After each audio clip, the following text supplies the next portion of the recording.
નમસ્કાર. આજે હું તમને શ્રીમદ ભગવદ્ ગીતાના પાઠ્યપુસ્તકમાંથી એકમ 4 આપણી પરંપરા વિશે વાર્તા કહીશ. અવની અને અમર બંને શહેરમાં રહેતા હતા અને તેમનો ઉછેર પણ શહેરમાં જ થયો હતો. તેમના દાદા દાદી તેમના ખેતરની વચ્ચે રહેતા હતા. કારણ કે તેમના ખેતરો ખૂબ જ હતા એટલે તેમને વચમાં રહેતા હતા. અવની અને અમર ને વિચાર આવ્યો કે ચલો ને આપણે ગામડે જઈએ. તો તેમણે તેમના મમ્મી પપ્પા સાથે વાત કરી કે મમ્મી પપ્પા આજે ચલો અમારી ઉનાળા વેકેશનની રજાઓ પડી ગઈ છે તો ચલો ને આપણે ગામડે જઈએ. તો તેમના મમ્મી પપ્પાએ પણ રજા આપી અને અવની અમર અને તેના માતા પિતા ગામડે જવા નીકળી પડ્યા. ગામડે પહોંચ્યા તેમને તેમના દાદા દાદીને પ્રણામ કર્યા અને પછી અવની અને અમર તેમના ખેતરોમાં ફરવા નીકળ્યા. અવની અને અમર કહે કે અડધી કેરીઓ કેમ નીચે ઘાસ ઉપર સૂકેલી છે અને અડધી કેરીઓ કેમ આંબા ઉપર જ લટકી છે.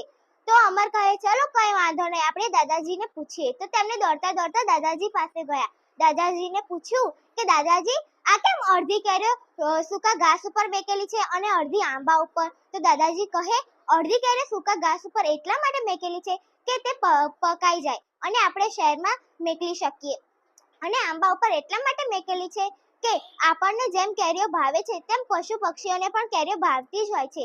અને આંબા ઉપર રોજ કોયલ, પોપટ તેમજ અવનવા પક્ષીઓ આવે છે, તે માટે તેમને ખાવા માટે તે કેરીઓ આંબા ઉપર મેકેલી છે. તો અવની અને અમર કહે સારું દાદાજી, અમને આ વાતની તો ખબર પડી ગઈ, પણ તમે આ શેનું પુસ્તક વાંચી રહ્યા છો એ તો કહો અમને. તો દાદાજી કહે હું આ વિનોબાજીનું પુસ્તક વાંચી રહ્યો છું.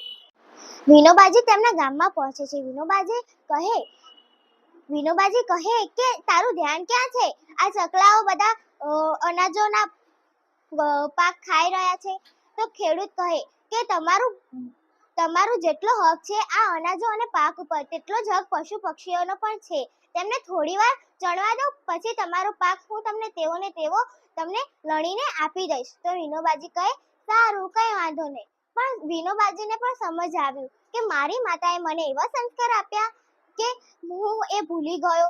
તો તેમની માતાએ તેમને એવા સંસ્કાર આપ્યા હતા કે ખાતી પહેલા કે જમતી પહેલા દરરોજ તુલસીને પાણી પીવડાવવું, અને તુલસીને નહીં તો બીજા કોઈ પણ વૃક્ષને પાણી પીવડાવીને જ પછી જમવું, નહીં તો તેમની માતા તેમને ભોજન ન આપતી.